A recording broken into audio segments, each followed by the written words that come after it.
읽는 즐거움, Read Joy입니다. 엄마에게 들려주는 성경. 누가복음 20장. 예수의 권세를 두고 말하다. 예수께서 성전에서 사람들을 가르치며 복음을 전하고 계실 때 대제사장들과 율법학자들이 장로들과 함께 예수께 다가와 말했습니다.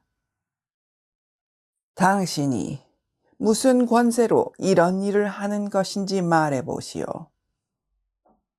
누가 이런 권세를 주었소? 예수께서 대답하셨습니다. 나도 한 가지 물어보겠으니 내게 말하라. 요한의 세례가 하늘로부터 왔느냐 아니면 사람으로부터 왔느냐? 그들은 서로 의논하며 말했습니다. 만약 우리가 하늘로부터 왔다고 하면 예수가 그러면 왜 그를 믿지 않았느냐고 할 것이고, 사람으로부터 왔다고 하면 요한을 예언자라고 믿는 모든 백성들이 우리에게 돌을 던질 것이다. 그래서 그들은 대답했습니다. 어디로부터 왔는지 우리는 모르겠소. 예수께서 대답하셨습니다. 그렇다면 나도 무슨 권세로 이런 일을 하는지 너희에게 말하지 않겠다. 소작인의 비유. 예수께서는 사람들에게 이런 비유를 들려주셨습니다. 어떤 사람이 포도원을 만들어 농부들에게 세를 주고 오랫동안 떠나 있었다. 포도를 수확할 때가 되자 그는 종을 농부들에게 보내 열매 소출의 얼마를 받아오라고 했다. 그러나 농부들은 그를 때리고 빈손으로 보내버렸다. 주인은 다른 종을 보냈다. 그러나 그들은 그 종도 때리고 모욕하고 빈손으로 돌려보냈다. 주인은 세 번째 종을 보냈지만 농부들은 그 종마저 상처를 입혀 쫓아보냈다. 그러자 포도원 주인이 말했다. 이제 어떻게 할까? 사랑하는 내 아들을 보내야겠다. 아마도 내 아들은 존중하겠지. 그러나 농부들은 그를 보자 서로 의논하며 말했다. 이 사람은 상속자니 그를 죽이자. 그러면 그 유산이 우리 것이 될 것이다. 이렇게 해서 그들은 아들을 포도원 밖으로 끌어내 죽였다. 그렇다면 이 포도원 주인은 그들에게 어떻게 하겠느냐? 주인이 와서 그 농부들을 죽이고 포도원을 다른 농부들에게 줄 것이다. 사람들은 이 이야기를 듣고 말했습니다. 이런 일은 절대 없었으면 좋겠습니다. 예수께서는 그들을 똑바로 쳐다보고 말씀하셨습니다. 그렇다면 건축자들이 버린 돌이 모퉁이의 머릿돌이 됐다라고 기록된 말씀이 무슨 뜻이겠느냐?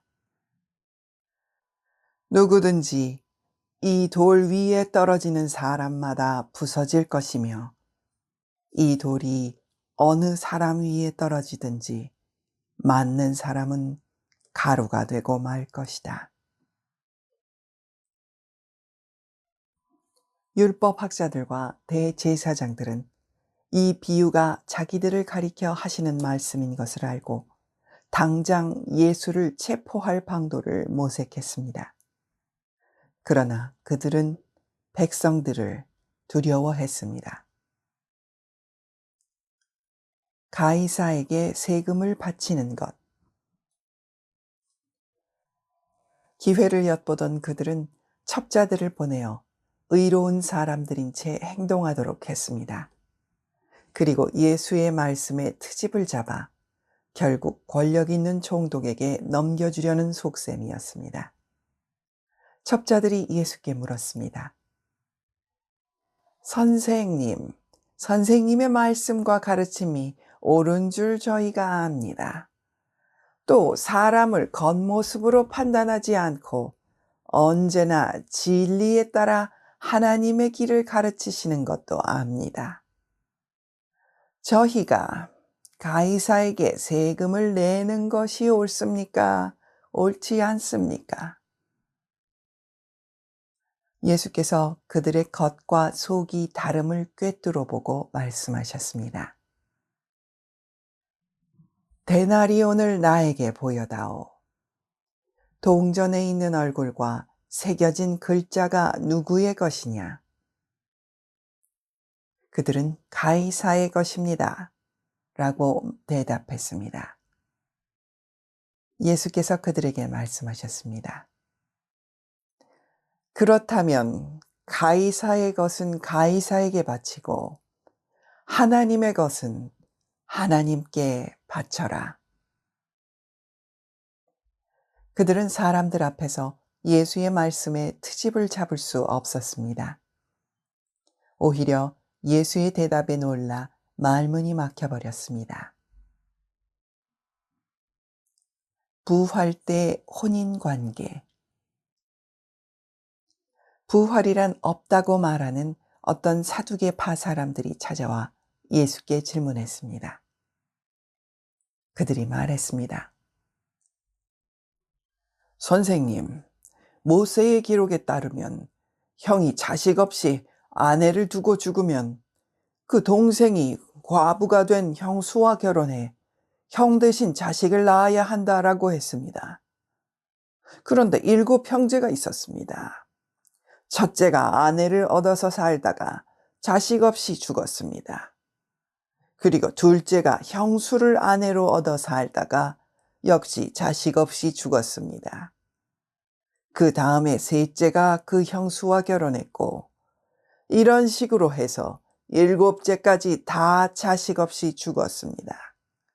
그리고 마침내 그 여인도 죽었습니다.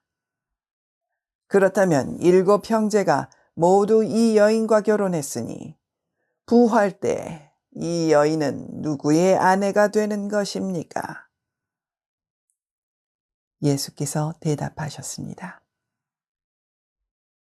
이 세상 사람들은 시집가고 장가간다.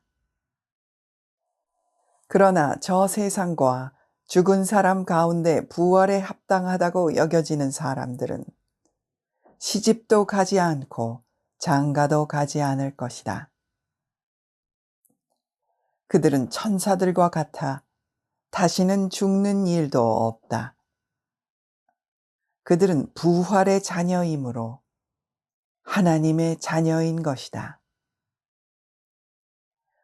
모세도 가시떨기나무를 언급하는 곳에서 죽은 사람들이 살아나는 것을 보여주었다. 그는 주를 아브라함의 하나님, 이삭의 하나님, 야곱의 하나님이라고 부르고 있다. 하나님께서는 죽은 사람들의 하나님이 아니라 살아있는 사람들의 하나님이시기 때문이다. 모든 사람이 하나님께는 살아있다. 몇몇 율법학자들이 말했습니다. 선생님, 옳은 말씀입니다. 그들은 감히 예수께 더 이상 질문할 엄두를 내지 못했습니다. 그리스도가 누구의 자손인가? 예수께서 그들에게 말씀하셨습니다. 사람들이 왜 그리스도를 다윗의 자손이라 말하느냐? 다윗이 시편을 통해 직접 말했다. 주님께서 내 주께 말씀하셨다. 내가 네 원수들을 네 발 아래 굴복시킬 때까지 너는 내 오른편에 앉아 있어라. 다윗이 그리스도를 주라 부르는데 어떻게 그리스도가 다윗의 자손이 되겠느냐?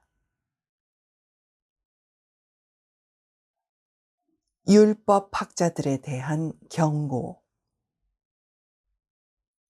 모든 사람이 듣고 있을 때 예수께서 제자들에게 말씀하셨습니다. 율법 학자들을 주의하라. 그들은 긴 옷을 입고 다니기를 좋아한다.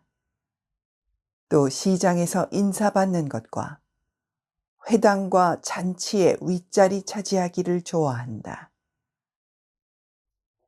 그들은 과부의 가산을 통째로 삼키고 남에게 보이려고 길게 기도한다.